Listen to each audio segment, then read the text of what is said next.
जामुन खाने के बड़े सारे फ़ायदे होते हैं और जामुन सिर्फ खा ही सकते हैं, इसके अलावा जामुन का कोई इस्तेमाल नहीं कर सकते। लॉस्ट रेसिपी में एक रेसिपी है जो हम गाँव में जाते थे और खाते थे, वो है जामुन का सिरका, जो कि बनाने में थोड़ा मुश्किल लगता है, लेकिन इसे एक बार बनाए तो 2-3 साल तक आराम से चलता है। यानी एक बार की मेहनत है और 2 से 3 साल तक आप इसे खा सकते हैं और इसके इतने सारे हेल्थ बेनिफिट्स होते हैं जो शायद आज की जनरेशन को पता भी नहीं है। तो आज मैं आपसे शेयर कर रही हूँ जामुन का सिरका बनाने की बहुत ही आसान तरीके से विधि और बिल्कुल ट्रेडिशनल तरीके से बना रही हूँ और इसके हेल्थ बेनिफिट्स भी आपको इसे बनाते बनाते बताऊंगी। तो इसे पूरी ज़रूर देखिएगा और अपने कोशिश करिए कि अगर इस सीज़न में आपके घर जामुन आता है तो थोड़ा सा जामुन का सिरका बना के ज़रूर रखिए। और रेसिपी अच्छी लगेगी तो लाइक, कमेंट और शेयर करना मत भूलिएगा। तो जामुन का सिरका बनाने के लिए सबसे पहले मैंने लिए हैं ताज़े ताज़े जामुन। ढेर सारे जामुन हमारे यहाँ के पेड़ से तोड़े गए हैं, तो इसका इस्तेमाल करके ही मैंने बनाया है जामुन का सिरका। तो सबसे पहले 2 से 3 किलो, अराउंड 3 किलो जामुन अलग कर लिया है। जामुन का सिरका बनाते समय ध्यान क्या रखना है, जामुन मंगवाते हैं अगर आप बाज़ार से, कि जो बड़े साइज़ के जामुन होते हैं ना, उसका बहुत अच्छा सिरका बनता है, और जो पके हुए जामुन होते हैं, क्योंकि इसके पल्प से रस निकालना आसान हो जाता है। इसीलिए जब भी आप जामुन का सिरका बनाने के लिए जामुन खरीदने जाएं तो इस बात का ध्यान रखें, तो जो गाढ़े रंग का हो और जिसमें पल्प ज़्यादा हो, जो साइज़ में बड़े हों और जो थोड़े घुले हुए से हों। और इस हिसाब से मैंने यहाँ पर 3 किलो जामुन ले लिया है। और बाकी इन जामुन को पहले हम अच्छे से धुल लेंगे, क्योंकि पेड़ से तोड़ने में बहुत सारे जामुन जो है वो नीचे गिर जाते हैं, तो वैसे भी चीज़ों को धुल के बनाना चाहिए। और इसको अच्छे से रगड़ के धुल करके इस तरह से स्टील की छलनी से छान लेंगे। जामुन का सिरका बनाते समय सबसे ज़रूरी बात का ध्यान रखना है कि जामुन में पानी के सत्व ना हो, क्योंकि मैंने आपको बताया कि 3 साल तक ये ख़राब नहीं होता है। वो ऐसा तभी होता है जब जामुन अच्छे से सूख जाए, जामुन में पानी का सत्व ना हो। तो मैंने सारे जामुन को अच्छे से धुल लिया है, छन्नी से छान दिया है, और अब इसको धूप में फैलाएंगे। तो धूप में एक चादर डाला और जो धुले हुए जामुन थे उसमें चारों तरफ चादर पे इसको फैला दिया है, और 2 से 3 घंटे की धूप में ये अच्छे से सूख जाएंगे। बीच बीच में आप इसको हल्के हाथों से हिला दीजिएगा ताकि ऊपर के पोर्शन नीचे चले जाए और नीचे अगर पानी हो तो वो भी सूख जाए। तो इस तरह से इसको 2 से 3 घंटे के लिए छोड़ दीजिए और फिर बनाएंगे हम इसका सिरका। तो जब तक कि ये सूख रहा है, मैं आपको बता दूं कि जामुन जो होता है ना, वो हीमोग्लोबिन से भरपूर होता है। आप इसका रंग देख सकते हैं, जो भी ऐसा जैसे चुकंदर होता है, जामुन होता है, इन सब में हीमोग्लोबिन की मात्रा बहुत अच्छी होती है। अब ये सूख गए हैं जामुन, और इसको थोड़ा थोड़ा करके गहरे बर्तन में लेके हाथों से इस तरह से मैश करके इसके पल्प को, इसका रस निकालना है। बहुत ही ईजिली निकल जाता है। मैं तो जब भी ऐसे कोई लंबा काम करती हूँ तो गाने लगा लेती हूँ किचन में, गाने चलते रहते हैं और काम बहुत आसान हो जाता है। पलथी मार के बैठ जाती हूँ चटाई बिछा करके, और इसे आराम से इसको करने में मुझे 20 से 25 मिनट लगे। तो इसलिए 20 से 25 मिनट का ड्यूरेशन है। मैं आपको थोड़ा सा करके पहले दिखा देती हूँ कि रस कैसे निकलता है। तो इस तरह से ये पल्प को मैश करिए और उसके बाद इसका रस निकालना है। रस निकालने के लिए आप इसके रस को छन्नी से भी छान सकते हैं और किसी पतले सूती कपड़े से भी छान सकते हैं। जिस तरह से आटा गूँथते हैं ना, उस तरह से आपको जामुन को गूँथ लेना है। और इसके बाद जो इसका बीज निकलता है, आप उसको भी सुखा सकते हैं और उसका पाउडर बना सकते हैं, क्योंकि वो जो होता है, बीज का जो पाउडर होता है, वो पथरी यानी कि स्टोन, डायबिटीज़ यानी शुगर के लिए बहुत ही ज़्यादा फ़ायदेमंद होता है। और साथ ही साथ जिन लोगों को स्किन की कोई भी बीमारी होती है ना, उनको फेस पे लगाने या स्किन में जहाँ पे भी प्रॉब्लम है वहाँ लगाने पे बहुत जल्दी फ़ायदा करता है, क्योंकि एंटी इन्फ्लामेटरी होता है जामुन का बीज। तो ऐसा फल जिसका ना सिर्फ फल बाहरी से बल्कि अंदर से बीज भी बहुत सारे फ़ायदे देता है, ऐसे फल को तो बिल्कुल भी नहीं छोड़ना चाहिए। तो सब इसको छन्नी से छान लिया। पहले जो मेन रस दिख रहा है उसको मैंने छन्नी से छान लिया, और ये जो पल्प बच रहा है ना, इसको सूती कपड़े में डालूंगी और उसको बहुत अच्छे से गार करके इसका रस निकालूंगी। मैं आपको वो दिखाती हूँ। जब तक मैं इसको थोड़ा गूँथ लेती हूँ और मैं थोड़ी बातें भी कर लेती हूँ, क्योंकि जामुन के बारे में जानना भी तो बहुत ज़रूरी है। तो जामुन जो होता है वो इम्यूनिटी बूस्टर का काम करता है, और इम्यूनिटी इन दोनों सभी के लिए बहुत ही इंपॉर्टेंट है, बहुत ही कॉमन शब्द बन गया है।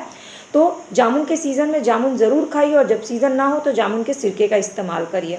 तो अब ये देखिए, ये कपड़े में जितना पल्प बचा हुआ था उसको इस तरह से रखेंगे और घुमा करके इसको गारेंगे तो इसका बहुत सारा रस निकल जाएगा। तो जब तक रस निकाल रहे हैं कुछ और बातें कर लेते हैं। और अभी तक आप ये वीडियो देख रहे हैं तो प्लीज़ नीचे लाइक बटन है उसको प्रेस करिए और कमेंट करके मुझे बताइए कि आपको ट्रेडिशनल रेसिपीज़ में से और कौन सी रेसिपी पसंद है जो आप बनाना चाहते हैं और बना नहीं पाते हैं, तो मैं उसकी रेसिपी आपसे शेयर करूँगी। और ये रेसिपी कैसी लग रही है ये भी मुझे ज़रूर बताइएगा। तो अब ये रस निकल गया है और जामुन बहुत हेल्दी होता है, इसके बारे में 2-3 बातें भी आपने जान ली हैं। हालांकि अभी जामुन के बारे में जानने के लिए बहुत सारी बातें बची हुई हैं और अभी सिरके का आधा काम भी पूरा हो चुका है। अब आधा काम बचा है, वो आधा काम इसमें अभी हमें जामुन के सिरके में क्या क्या डालना है, तड़का कैसे देना है, वो सारा प्रोसेस अभी बचा हुआ है।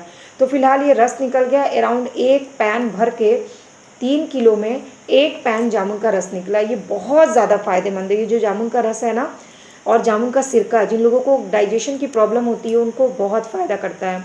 अब इस जार को 3 से 4 दिन आपको धूप में रख देना है। 3 से 4 दिन धूप में रखने के बाद इसमें ऊपर झाग आ जाएगा। तो मैं 4 दिन बाद आपको दिखाती हूँ। ये देखिए, ये ऊपर जो है ना ये झाग आ गया है, इसको हमें छान लेना है और इसको निकाल देना है। बेसिकली जब पुराने ज़माने में सिरके बनते थे तो इसको मिट्टी के मटके में रखा जाता था और उसे धूप में छोड़ दिया जाता था बंद करके, और वो बारिश में धूप में वैसे ही पकता रहता था और बहुत टेस्टी बनता था। हमारे गांव के आंगन में हमेशा एक मटका ज़रूर होता था। तो इस तरह से इसे छन्नी से छान लिया और वो जो झाग था वो निकल गया है और सिरका जो है वो 50% तैयार हो गया है। अब बाकी का 50% का काम बचा हुआ है, तो अब वो काम कर लेते हैं। और आप भी एक काम करिए कि अगर मेरे फैमिली का मेंबर अभी तक नहीं बने हैं तो सब्सक्राइब बटन को क्लिक करके बेल आइकन को प्रेस कर लीजिए, ताकि परमानेंट मेंबर आप मेरे फैमिली के फ्री ऑफ कॉस्ट बन जाइए। अब ये कच्चा आम लिया है क्योंकि सिरका खट्टा अच्छा लगता है और सिरके में जो चीज़ें पड़ी होती हैं ना, चाहे वो आम हो, चाहे कटहल हो, चाहे लहसुन हो, वो बहुत टेस्टी लगता है। तो ये कच्चा आम है, छील करके इसको छोटे छोटे टुकड़ों में काट लिया है और 2 लहसुन की पूरी कलियां छील करके रख ली हैं। और अगर आपके पास अभी कटहल अवेलेबल हो तो कटहल को भी काट करके इसमें डालिएगा, बहुत ज़्यादा टेस्टी लगता है। और इस सिरके का इस्तेमाल सिर्फ रेगुलर बेसिस पे पीने के लिए नहीं, बल्कि अगर आप खाने के साथ प्याज खाते हैं तो प्याज काट के उसमें सिरके डाल के इस्तेमाल करिएगा, बहुत ज़्यादा टेस्टी लगता है। क्योंकि ये पाचक की तरह काम करता है, यानी ये आपके डाइजेशन सिस्टम को बहुत ठीक करता है और सभी को, किसी भी एज ग्रुप के लिए फ़ायदेमंद होता है, किसी भी तरह से नुकसान नहीं करता है। इसकी सबसे अच्छी चीज़ क्या होती है कि ये लीवर के लिए बहुत अच्छा होता है। यानी जिन लोगों को लीवर की प्रॉब्लम है और जिन लोगों को लीवर अपना हेल्दी रखना है उनको जामुन के सिरके को ज़रूर पीना चाहिए, ज़रूर इस्तेमाल करना चाहिए। और बहुत सारे लोग तो ऑनलाइन अलग अलग कंपनी के प्रोडक्ट्स जामुन के सिरके का मंगाते हैं और उसको पीते हैं। तो उससे बेटर ऑप्शन होता है कि हम चीज़ों को घर में बनाएं और प्योर तरीके से बनाएं। और ये एक बार की मेहनत है और 3 साल तो आप इसमें बिल्कुल रिलैक्स रहिए, 3 साल इससे आपका काम चल जाएगा। तो अब ये आम भी कट के तैयार हो गए हैं, पूरा गुठली में जितना भी पल्प था मैंने निकाल लिया है और अब इसका इस्तेमाल हम करेंगे सिरके में डालने के लिए। तो चलिए अब सिरके में इसको ऐसे कच्चा ही डालते हैं, ये सिरके के साथ ही धीरे धीरे पकता है। आप इस सिरके को बनने के बाद भी धूप में छोड़ सकते हैं, अगर अभी धूप हो रही हो तो। जितना भी इसमें धूप में छोड़िएगा ये उतना ही अच्छा पक के तैयार होगा। या आप इसको ऐसे ही बोयाम को ढक करके रख दीजिए, ये धीरे धीरे इसका रंग बदलता जाएगा, ये पकता जाएगा और जितना पुराना होता है ना सिरका उतना ही इसका स्वाद बढ़ता है। अभी ये इतना टेस्टी नहीं है जितना ये आज से 1 महीने के बाद टेस्टी लगेगा और 3 महीने बाद इसका टेस्ट और बढ़ जाएगा। मतलब ये पुराना होते होते स्वाद बढ़ाता है। अब हम तड़का देंगे, तो तड़के के लिए डालेंगे 2 चम्मच सरसों का तेल। मस्टर्ड ऑयल जो होता है ना वो सिरके को बहुत अच्छे से प्रिजर्व करता है, ख़राब होने से बचाता है और स्वाद भी बढ़ाता है। तो जब ये तेल गर्म हो जाएगा तो सबसे पहले हम इसमें डालेंगे जीरा, खड़ा जीरा 2 चम्मच। जीरा जब सिरके में डलता है तो जीरा जो है वो, जामुन जो होता है वो सोर्स ऑफ मिनरल्स होता है, फाइबर्स होता है, विटामिन बी होते हैं, प्रोटीन होते हैं, हीमोग्लोबिन होता है और उसके साथ जो जीरे का कॉम्बिनेशन होता है वो और ज़्यादा हेल्दी हो जाता है। और साथ में डालेंगे 2 चम्मच सौंफ। तो जीरा और सौंफ कड़का लिया है और अब इसमें डालेंगे 5 खड़ी लाल मिर्च। बस इसको तड़का दे दिया, ये देखिए ये बिल्कुल लाल हो गया है और अब इसको हम सिरके में डाल देंगे। आप प्लीज़ नीचे कमेंट सेक्शन में जाकर के मुझे ज़रूर बताइए कि आपको ये रेसिपी कैसी लगी। और लॉस्ट रेसिपी की बहुत सारी रेसिपीज़ मैंने ऑलरेडी शेयर की हुई है, उसे मेरे चैनल के प्लेलिस्ट पे विजिट करके ज़रूर देखिएगा। और आप चाहे किसी भी एज ग्रुप के होंगे, आपको मेरे चैनल पे इन्फॉर्मेटिव, यूज़फुल और इंटरेस्टिंग वीडियोज़ मिल जाएंगी। तो प्लीज़ मेरे चैनल के प्लेलिस्ट को विजिट करिए और अच्छी लगे तो फैमिली के मेम्बर बनिए, बिल्कुल free of cost. Subscribe button को क्लिक करके बेल आइकन को प्रेस कर लीजिए। अब इस सिरके को मैं ऐसे ही छोड़ दूँगी, इसका रंग थोड़ा थोड़ा बदलने लगा है 10 दिन बाद ये और तैयार हो जाएगा और इसको रेगुलर बेसिस पे इस्तेमाल करेंगे, प्याज में डाल के खाएंगे, खाने के साथ खाएंगे और यूं ही खा